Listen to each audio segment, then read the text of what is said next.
Hi everyone, in this video we will discuss about the analysis of precessed concrete members under flexure. In this video we will cover three important topics. First one, cracking movement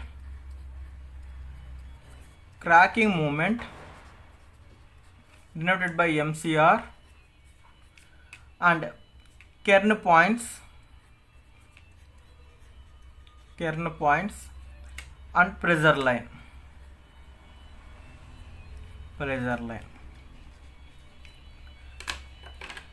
This cracking moment MCR is defined as the movement due to external loads at which the first crack occurs in precise flexural member. It means that this is the movement responsible for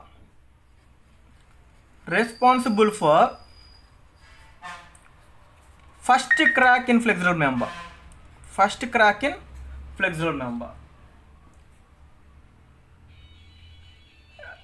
The evaluation of cracking movement is very important in the analysis of precise members. Generally, as per IS 1343, based on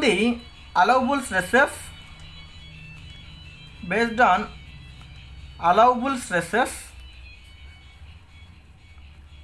the members are divided into three types. Type 1, type 2 and type 3. Type 1, type 2 and type 3. In this type 1, there is no tensile force at the bottom. The complete section is in compression, and no cracks has been allowed in type 1. Type 2 member, there will be a tensile force at the bottom, but cracks are not allowed. Tensile forces are there, but cracks are not allowed. In case 1 also, no tensile force, no crack. This is type 2. In type 3 member, tensile forces are allowed, but cracks also allowed, but within the limit. Okay, this is type 3. In type 1, there is no tension, no crack. In type 2, there is tension and no cracks. Type 3, there is some tension force is allowed and cracks are also allowed, but the cracks are within the limit. Coming to type 1 and type 2. In type 1 and 2, cracks are completely not allowed under service load. No cracks have been allowed under service load. Hence, it is important to check this cracking movement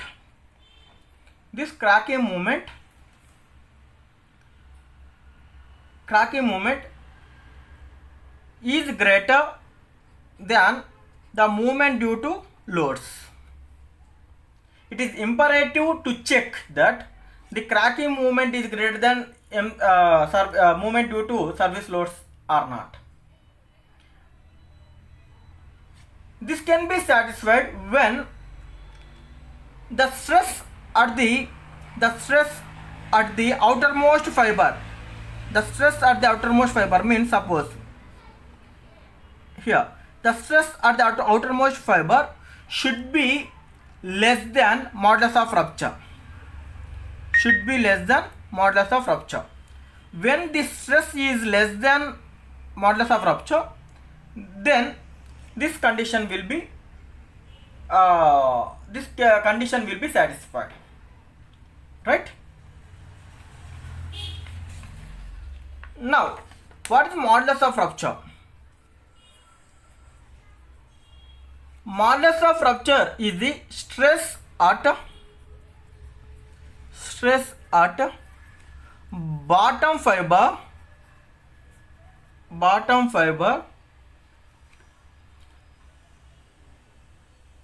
of simply supported beam corresponding to MCR. Am I right? Corresponding to MCR. Modulus rupture is the stress at bottom fiber of the simply supported beam corresponding to MCR. See, suppose it is a pre-stressed beam having tensile force PE, and this is the line of CGC.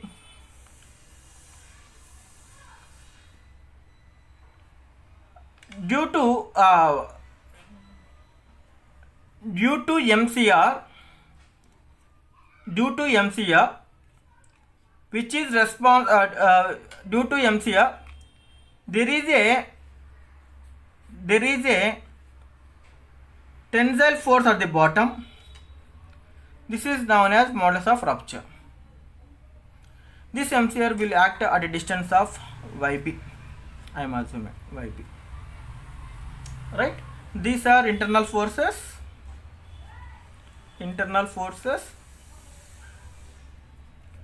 This is resultant forces.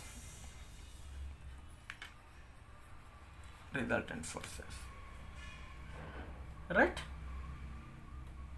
MCR is equal to modulus of rupture times I by YB plus pre-stressing force times I by AYB plus pre-stressing force times eccentricity. This is the formula for MCR.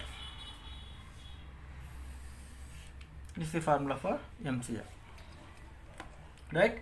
MCR is equal to FCR times I by YB plus PE times I by AYB plus PE times E. Right? This is the formula for MCR. When the resultant compressive force act within a specific zone, the total tension force at bottom will be 0. This zone is known as Kern zone. I am repeating it again. When the total resultant compressive force is acting within a zone, it leads to tension force at bottom is 0. This zone is known as Kern zone. In symmetrically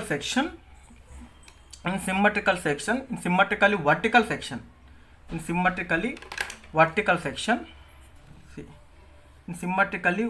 section,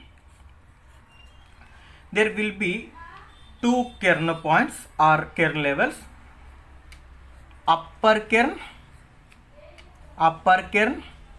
and lower Kern. Suppose this is a precessed concrete member. If the resultant compressive force is within the upper Kern zone is represented by KT from CGC, the lower Kern point is represented by KB from CGC. If the resultant compressive force located within upper Kern zone, then the lower tension force is 0. Similarly,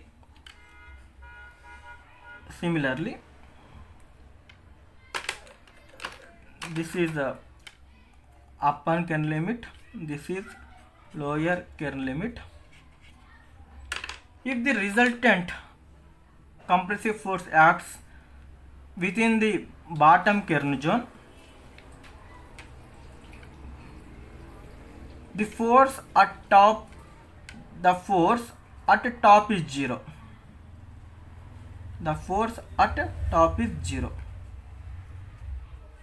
Force at top is 0. Right?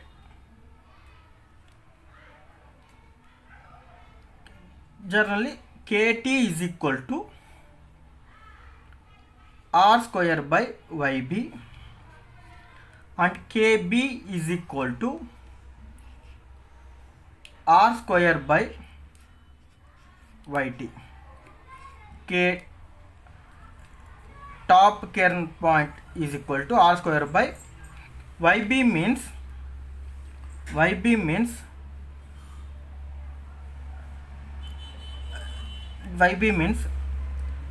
this one, the distance between bottom fiber to CGC is YB.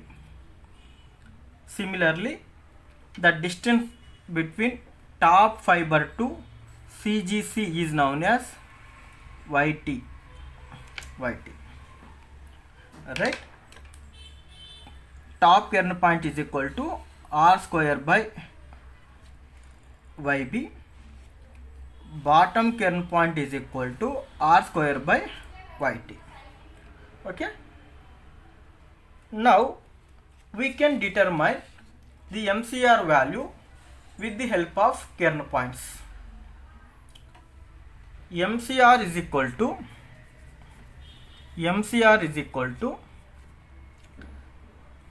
C times E plus top Kern point plus modulus of rupture times I divided by YB. Okay, using Kern point also we can determine cracking moment. Similarly, there is another formula, FCR times I by YB plus PE times I by AYB plus PE times E. This is cracking moment. Already we discussed this formula. For MCR, we have two formulas.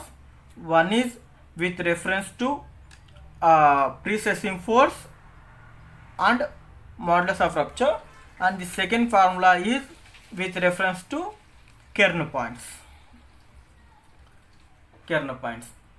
Now let us take a precessed concrete section. This is CGC.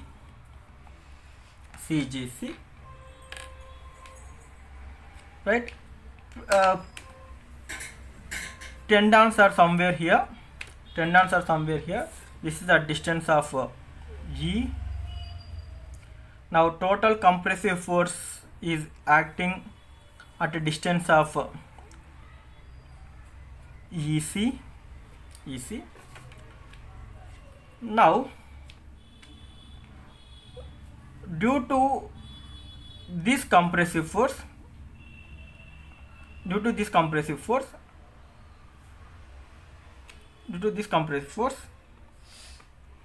tension at bottom is 0. Now I am moving this C value towards up at a distance of delta Z. Due to the movement of C towards top, there is some tension force at bottom. Means when the resultant C is moving upward, there is a possibility to develop tensile stresses at bottom, right? Now MCR is equal to, we know, C times lever arm. Earlier lever arm is E plus EC, right? Lever arm means E plus EC. Can I say E plus EC? If the resultant C is going outside of Kern point, there is a movement at bottom. So there is a tensile force at bottom, right? When this resultant compressive force is acting outside the Kern, the tensile forces are developing at bottom, right? Now I can write it as E plus KT plus delta Z. E plus KT plus delta Z. Now MCR is equal to C times E plus KT plus delta Z is nothing but FCR I by Y.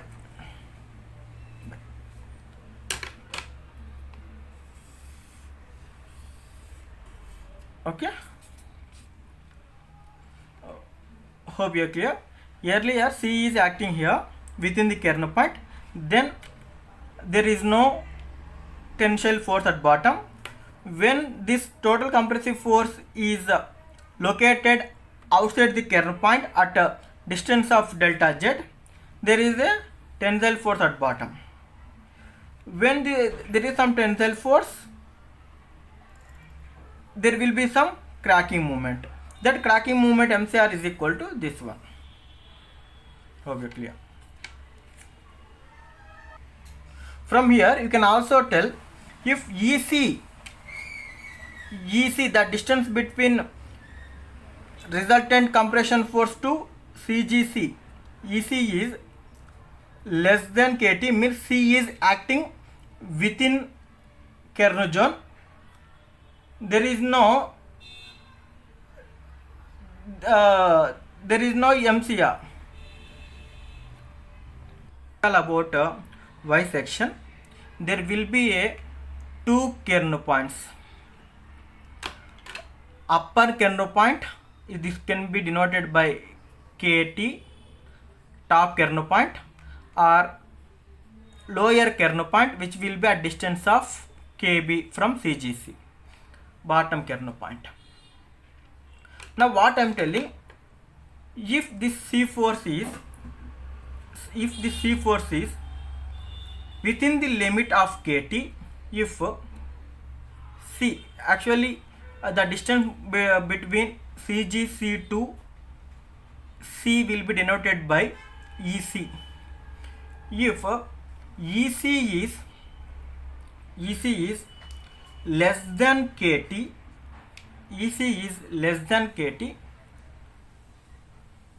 tension at bottom is 0. If it moves, if EC is greater than KT, there will be some tension. At bottom. Similarly, if EC is within the KB, then there will be a tension at a top. Tension at top is equal to 0. When this EC is acting below the KB, lower Kern point, then there will be some tension at the top. I will show it by figure. See, this is a precise member. Now C is Kern point is somewhere here. This is Kern points. KT. This is KT. This is KB. KB. Now C is acting somewhere here. C is acting somewhere here. Here EC is less than KT. When EC is less than KT, there will be no tension at bottom. When this C force is acting above Kern point, here there will be some tension at bottom. There will be some tension at bottom. Tension at bottom, that is FCR. Right? Yeah, then EC greater than KT. Similarly, this is the section. This is CGC. Right? Here we have two Kern points. Upper Kern point is KT. Lower Kern point is KB. Now C is acting somewhere here, EC. This EC is less than KB. EC is less than KB. In this case, the tension, the force at top is 0. The force at top is 0.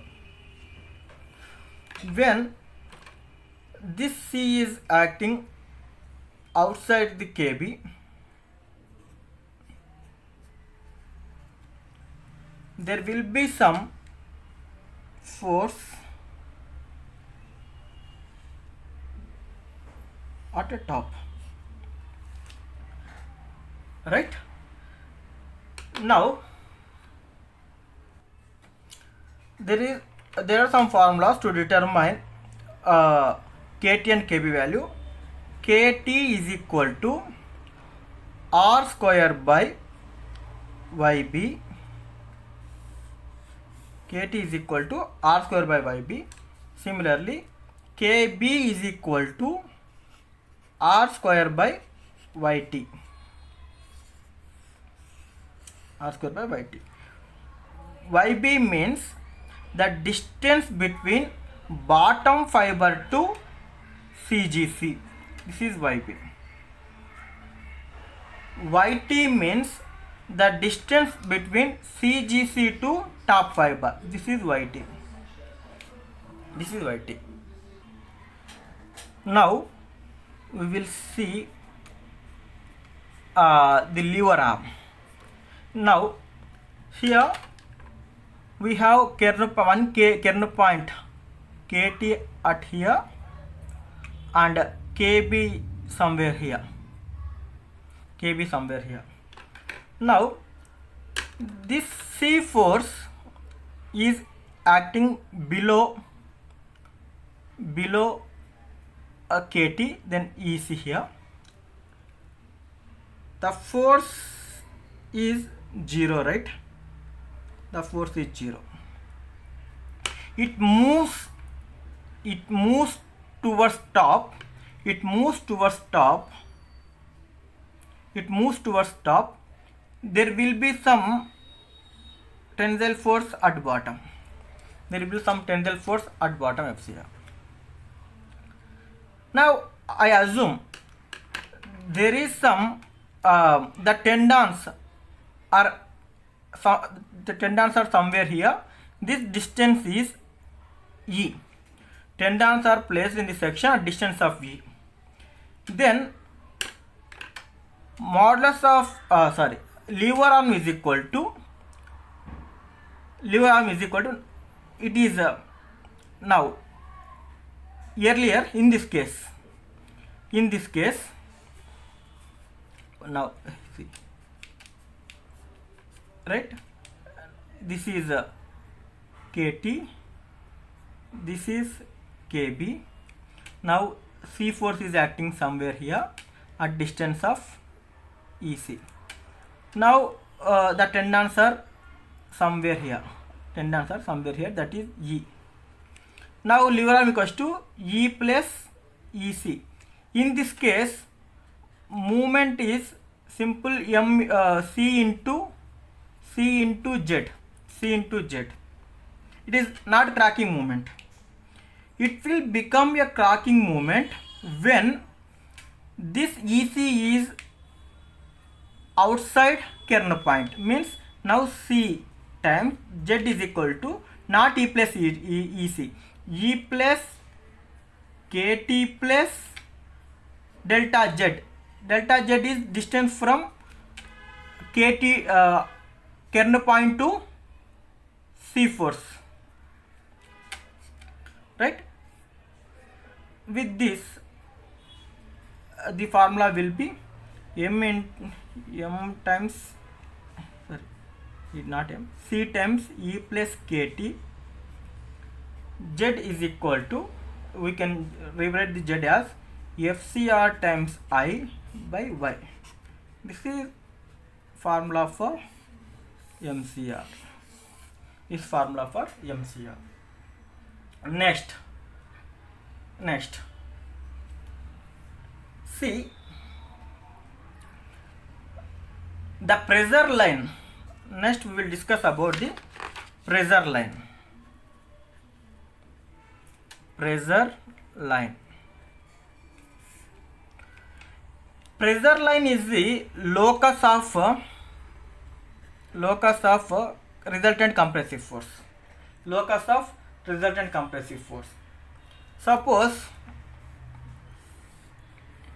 in a beam, the C force, the point of C force vary along the section. Due to the self weight.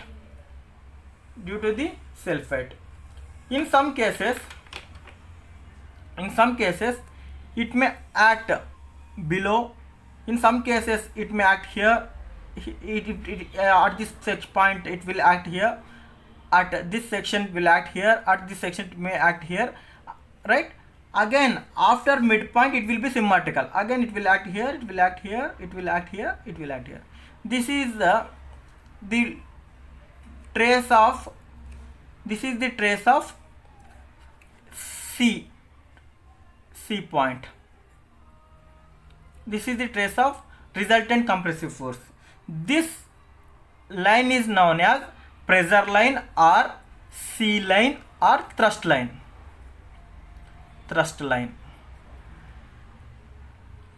Right?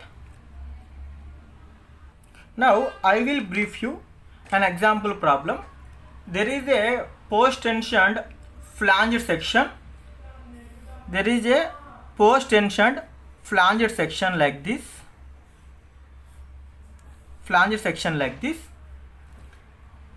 This CGS profile is parabolic, means tendon profile is parabolic like this. CGS profile means tendon profile is parabolic, 0 at supports and having some eccentricity at midspan and 0 at supports again. Right? It is carrying the live load at midspan is 648 kilonewton meter. This is the movement due to live load. Kilonewton meter. And the precessing force is given as 1600 kilonewton.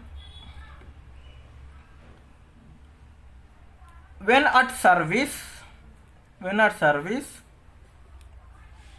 there is a loss of 15% in precessing force.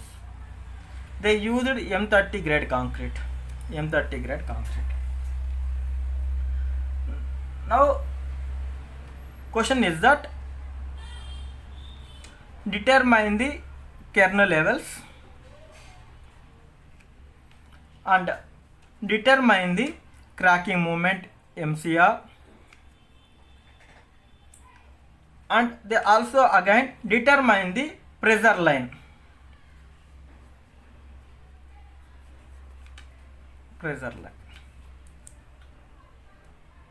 To determine the Kern levels, we have two formulas. Top Kern is equal to R square by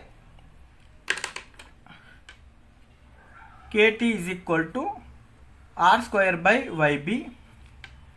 KB is equal to R square by YT. R is equal to R square is equal to I by A. Right? You need to determine the moment of inertia for this flange section and area of this flange section. Once you know, and again you need to determine centroid for this one, CG. You need to determine CG for this section.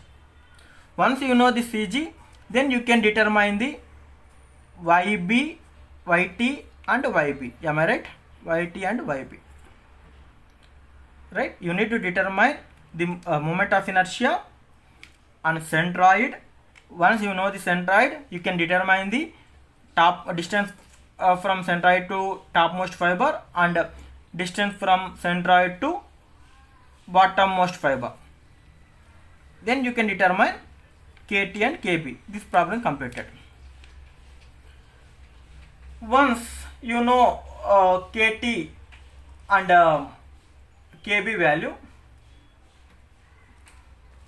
MCR is equal to FCR times I by YB plus PE times I by AYB plus PE times E.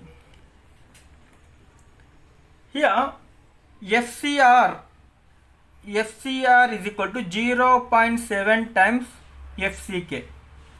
Moment of inertia we know, YB we know, right? This effective force, now loss is given as 15%, that effective force will be 0.85. Why? Because it is 15. If it is 20, it is 0.8. If it is 10, it is 0.9. Effective will be 0.85 times P. P naught is 1600. Next, A you know, YB you know, P you know, eccentricity E. Do you know the eccentricity? Is eccentricity given in the question? Yeah, in question it is mentioned that at midspan cables are at a distance of 150 mm. Then eccentricity is equal to YB minus 150 will give eccentricity. Right? All terms in these equations are known. Then you can determine MCR. Now, to determine the pressure line, to determine the location of the pressure line at midspan, what we need to do? First, we need to determine EC, where this C force is acting at midspan. Suppose this is section at midpoint. We need to determine where this C is acting. To determine this C, we know the formula Z minus E. Z is nothing but movement due to dead load divided by total compressive force. From this we can know Z value. Once we know the Z value, we can determine the EC.